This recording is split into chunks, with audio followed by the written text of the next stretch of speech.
Movie की शुरुआत में जब एक सर्च टीम अपने डॉग्स के साथ कैरी और साइमन नाम के एक लापता कपल को तलाश कर रही होती है, तो तलाश करते करते उनके दो डॉग्स जमीन पर बने एक बड़े गड्ढे से उतरकर नीचे एक अंधेरी अंडरग्राउंड गुफा में पहुंच जाते हैं और वहां बीचों बीच बने एक रहस्यमयी कुंड को देखकर उसका पानी पी लेते हैं। लेकिन बाहर आने के बाद उनका स्वभाव बदल सा जाता है। दोनों डॉग बिना पलकें झपकाए और हिले डुले बिना बस एक दूसरे को घूरते रहते हैं, जैसे किसी अदृश्य शक्ति ने उन्हें बांध लिया हो। और रात में जब उनका मालिक वापस जाकर पिंजरे में देखता है तो नज़ारा काफ़ी डरावना सा होता है। दोनों डॉग भयानक तरीके से एक दूसरे से चिपक चुके होते हैं, जैसे दोनों के शरीर ही एक दूसरे में समा गए हों। अब कहानी पास के ही एक शहर में अपने दोस्तों के साथ पार्टी कर रहे एक कपल टिम और मिली पर शिफ्ट होती है, जो मिली को नई जॉब मिलने के कारण जल्द ही पास के एक टाउन में शिफ्ट होने वाले हैं।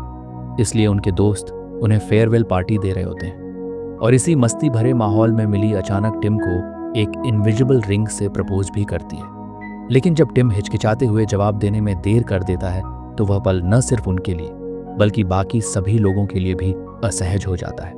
रात में सोते समय भी टिम माफ़ी मांगकर मिली को मनाने की कोशिश करता है, पर मिली नाराज़ होकर ही सो जाती है। पर वह नींद में बड़बड़ाने लगती है कि टिम मेरे बिना नहीं जी सकता, और फिर डरावनी सी आवाज़ में कहती है कि कोई हमें देख रहा है। और टिम जब उसकी बातें सुनकर बेड के सामने देखता है तो उसे एक डरावनी सी औरत नजर आती है जो एक लाश के पास खड़ी मुस्कुरा रही होती है, और अगले ही पल वह रेंगते हुए कंबल के अंदर से उसके पास आ जाती है, जिससे टिम अचानक डरकर नींद से जाग जाता है। अपने रिश्ते में आई इस असहजता के बावजूद भी दोनों अपने जीवन की नई शुरुआत करते हुए अगले ही दिन अपने नए घर में शिफ्ट हो जाते हैं। लेकिन घर में कदम रखते ही टिम को एक सड़ी गली बदबू महसूस होती है, और बदबू का पीछा करते हुए जब वह छत के एक छोटे होल को चेक करता है तो अंदर उसे एक मरा हुआ चूहा नजर आता है। पर टिम जैसे ही उसे बाहर निकालने की कोशिश करता है तो वह चूहा अचानक जिंदा होकर छीं छीं करने लगता है। घबराहट में टिम उसे गिरा देता है और तभी उसे पता चलता है कि वह चूहा अपनी पूंछ से कई और चूहों के साथ अजीब तरीके से चिपका हुआ है। टिम उन्हें उठाकर तुरंत बाहर फेंक देता है।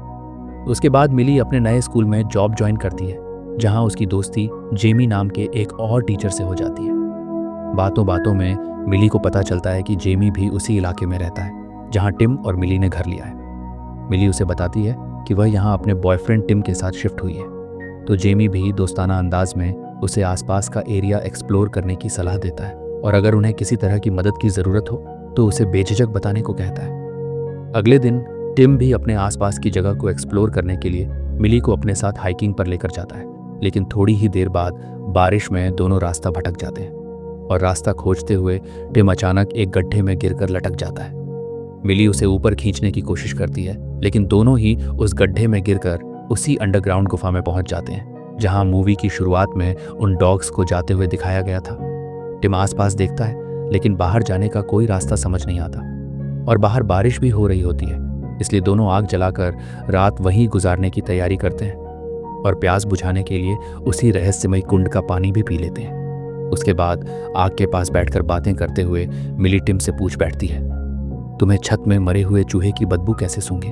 तो टिम उसे अपने बचपन का एक डरावना किस्सा सुनाता है कि बचपन में जब उसके पिता की मौत हुई थी तो उस सदमे ने उसकी माँ को मानसिक रूप से इतना तोड़ दिया कि वह कई दिनों तक वह अपने पति की सड़ती हुई लाश को बिस्तर पर ही रखकर टिम के साथ उसी कमरे में आंसुओं से भरी आंखों और चेहरे पर एक अजीब सी मुस्कान लिए बैठी रही। और तब से वह खौफनाक याद किसी गहरी और सड़ी हुई बदबू की तरह उसकी जिंदगी से हमेशा के लिए चिपक गई। उसके बाद दोनों वहीं सो जाते हैं, लेकिन टिम को नींद में ही कुछ डरावने विजन आने लगते हैं कि जैसे वही पूरी गुफा किसी जिंदा इंसान की तरह सांस ले रही हो। पर तभी मिली उसे उठा देती है और सुबह भी हो चुकी होती है। लेकिन दोनों जब उठने की कोशिश करते हैं तो देखते हैं कि उनकी टांगें किसी अजीब चिपचिपे पदार्थ से आपस में चिपकी हुई हैं, और जैसे ही वे ज़बरदस्ती अपनी टांगों को अलग करते हैं तो दर्द के साथ उनकी कुछ स्किन भी फट जाती है। लेकिन फिर वे इस बात पर ज़्यादा ध्यान न देते हुए किसी तरह गुफा से बाहर निकलते हैं और घर लौट आते हैं। पर अब टिम हाल ही घटी घटनाओं से उन दोनों में आई दूरी के बावजूद मिली की ओर एक अजीब सा खिंचाव महसूस करने लगता है। जब मिली स्कूल के लिए निकलती है तो टिम को बाथरूम में नहाते हुए बेहोशी महसूस होने लगती है और अचानक उसका शरीर उसी दिशा में खींचने लगता है जिस दिशा में मिली बाहर जा रही होती है। इसी खिंचाव में उसके सिर में चोट भी आ जाती है। टिम एक डॉक्टर से मिलता है। वह उसके लक्षणों को पैनिक अटैक कहकर नज़रअंदाज कर देता है और मसल रिलैक्स करने की कुछ दवाइयाँ दे देता है। बातचीत के दौरान डॉक्टर उसे बताता है कि यहाँ साइमन और कैरी नाम का एक स्थानीय कपल हाल ही में लापता हुआ है। टिम घर आकर साइमन और कैरी के बारे में छानबीन करके उनके सोशल मीडिया अकाउंट्स ढूंढ लेता है और मिली को भी उस कपल के बारे में बताता है। फिर दोनों बातें कर ही रहे होते हैं कि तभी मिली का दोस्त जेमी उनके घर आ जाता है, जिसे मिली ने नए पड़ोसी के तौर पर वेलकम डिनर के लिए बुलाया होता है। डिनर के दौरान टिम और मिली गुफा में अपने अनुभव के बारे में बताते हैं तो जेमी उन्हें बताता है कि वह जगह पहले एक पुराना चर्च हुआ करता था जो बाद में धंस गया।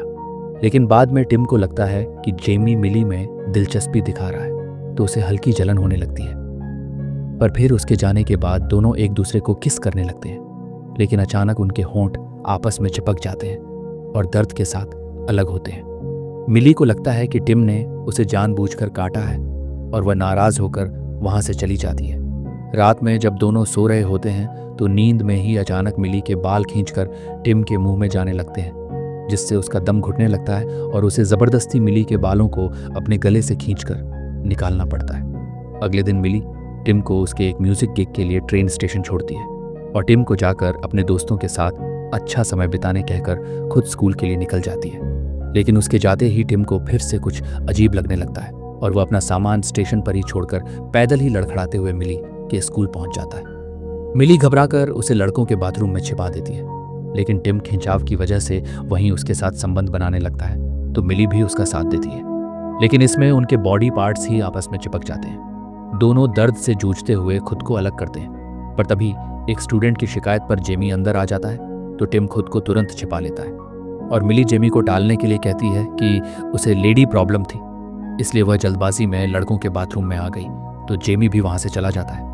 पर घर पहुंचकर मिली टिम पर बहुत गुस्सा होती है क्योंकि टिम की इस हरकत की वजह से आज उसे नौकरी से निकाला जा सकता था। फिर मिली जेमी के घर जाकर उससे भी अपने आज के बर्ताव के लिए माफी मांगती है और बातों बातों में उसे टिम के साथ अपने रिश्ते में चल रही कुछ समस्याओं के बारे में खुलकर बताने लगती है। तो जेमी उसे उस इलाके में मौजूद एक कल्ट के बारे में बताता है जिसका मानना है कि इंसानों को शुरुआत में 4 पैर और 4 हाथों के साथ बनाया गया था, लेकिन फिर गॉड ने उसे 2 हिस्सों में बांटकर अलग अलग इंसान बना दिया। तभी से इंसान अपनी पूरी जिंदगी अपने दूसरे हिस्से को खोजने में बिताता है। जेमी मिली से कहता है कि अगर टिम तुम्हारा दूसरा हिस्सा हो तो उसे कभी भी मत छोड़ना। फिर वह अपनी ही बातों में खोने लगता है, लेकिन तभी मिली की नज़र खिड़की से बाहर खड़े टिम पर पड़ती है तो वह तुरंत वहां से निकल जाती है और टिम को लेकर घर लौट आती है। उसी रात टिम साइमन और कैरी के फेसबुक अकाउंट चेक करते हुए उनकी आखिरी पोस्ट वाली फोटो के XIF डेटा में जाकर उनकी लोकेशन के कोऑर्डिनेट निकालता है जो उनके घर के आसपास ही होते हैं। उनकी फोटोज में पीछे वही अजीब निशानों वाली घंटी भी होती है जिन्हें टिम ने हाइकिंग करते वक्त कई जगह देखा होता है। वह सोच ही रहा होता है कि साइमन और कैरी भी कहीं उसी गुफा में तो नहीं गए थे कि तभी मिली डरावने तरीके से हवा में उड़ती हुई टिम की ओर खींच कर आने लगती है और जब टिम दरवाजा खोलता है तो वह उसके ऊपर गिर जाती है। टिम तुरंत उसे होश में लाने के लिए एक थप्पड़ मारता है, लेकिन उसे याद भी नहीं होता कि वह वहां कैसे आ गई। टिम उसे भी साइमन और कैरी के उस गुफा में जाने वाली बात बताता है और उस गुफा को ही उनकी इस हालत का कारण मानता है, लेकिन मिली मानने से इनकार कर देती है।